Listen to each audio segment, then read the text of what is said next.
आज तक आपने यही सुना था कि गीता जी का ज्ञान कृष्ण जी ने बोला है, और अगर हम ये कहें कि यह ज्ञान कृष्ण जी ने नहीं बोला है तो आपके सामने एक प्रश्न चिन्ह खड़ा हो जाएगा कि ऐसा क्यों है, और साथ ही साथ आपके जानने की उत्सुकता भी होगी।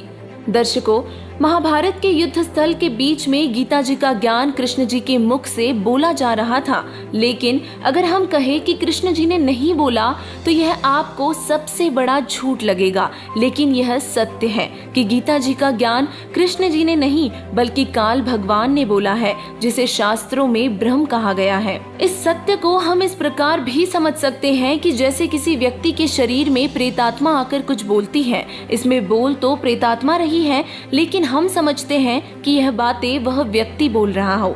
दर्शकों, हमने सुना था और यह सत्य भी है कि कृष्ण जी ने शस्त्र न उठाने की प्रतिज्ञा की थी, लेकिन फिर भी कृष्ण जी ने रथ का पहिया उठाकर कौरवों की लाखों सेना का नाश कर दिया था।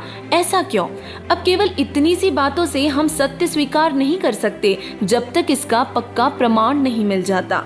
पवित्र गीता जी के ज्ञान को उस समय बोला गया था जब महाभारत का युद्ध होने जा रहा था।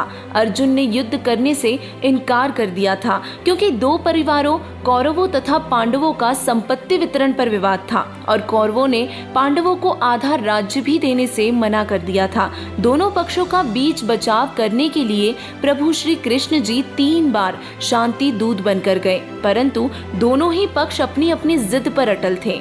यही बात गीता जी में भी लिखी है कि अर्जुन, मैंने ये विराट स्वरूप तेरे अलावा पहले किसी को नहीं दिखाया।